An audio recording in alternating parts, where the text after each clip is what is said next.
欢迎各位来到几日皮肤科。我们今天要谈的是黑斑肝斑的治疗。各位看到这张图，可以看到是一位肝斑的患者，然后或者是一些老花斑的患者。那刚到诊所的时候，可以看到他的黑色素啊，他的角质其实很脏污的那你只要把他这些脏污的角质乳化掉，它其实黑斑可以达到初步的代谢。我们常常在讲的黑斑，有时候觉得是色素的沉淀，其实色素的角质堆积也是一个黑色素黑斑很重要的问题。只要你好好的用水光喷注啊，一些护肤的置换啊，让皮肤的角质能够代谢的比较漂亮，不要再乱打雷射让皮肤变干燥，你就会好一点。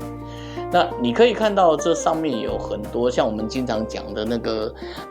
洗地毯的概念其实一样的，就是说地毯的脏污当然是一回事，可是如果地毯一直卡在那里，它的脏污就不会离开。因此我们要提醒这一些黑斑的病人，第一个不要乱擦了然后这些黑斑的病人只要能够恢复乳化，那他的皮肤就会慢慢变好。黑斑的病人常常会用到一些酸类的物质或者一些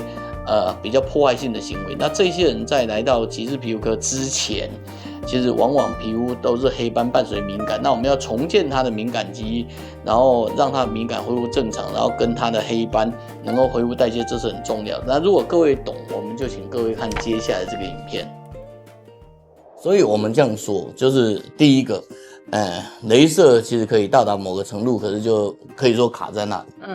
然后第二个，因为你觉得雷射后来 CP 值不高，对，所以你想试试看别的方法，然后就敷，然后也敷了快2个月才开始肿起来，是这样吗？对吧？对。既然要谈到机械毒，谈到雷射，那大家关心的除了健康，其实我只关心健康可是我相信一般大众都关心 CP 值就是性价比。那性价比的部分，你就必须看到这个是刘姑娘刚来的时候跟现在的情况，就是大家可以看到的皮肤，就是至少你看到这些斑是比较淡的没有淡非常多，可是莫名其妙就淡下去，也不需要做果酸，也不需要做雷射它是淡下去。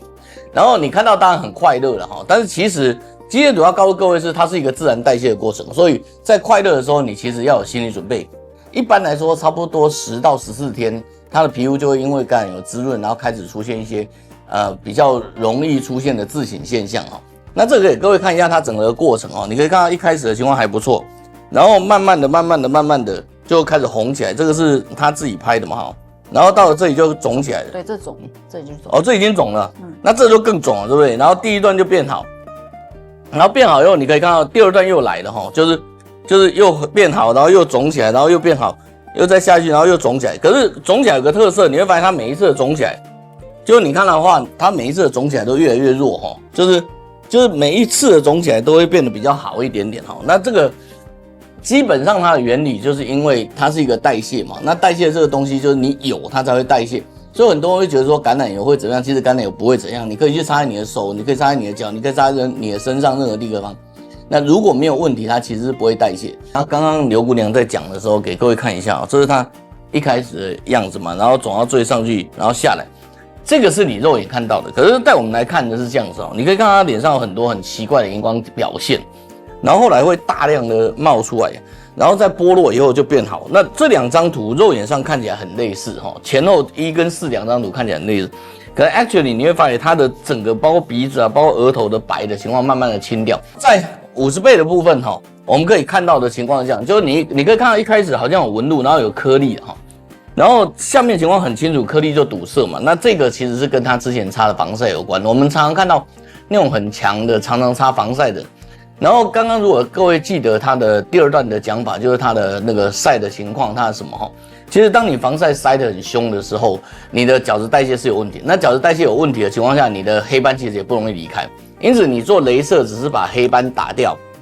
可是随着新的角质上来，它又没办法代谢，它一样变黑那你可以看到说我们做的事情很简单，就是把它的这个一颗一颗的角质慢慢溶解掉，这就是感染油的目的了。然后溶完以后，它整个表皮就变黏腻然后慢慢的代谢，然后颗粒你看同样回到有纹路的状态，再度回到有纹路，可是它的颗粒就减少很多这个事实上就是代谢的意思然后你看到这样的情况今天这一集我没有打算微言大义只是给各位看一下，就是说其实你看到这些斑的消失，其实就是它一些老废角质的自我更新。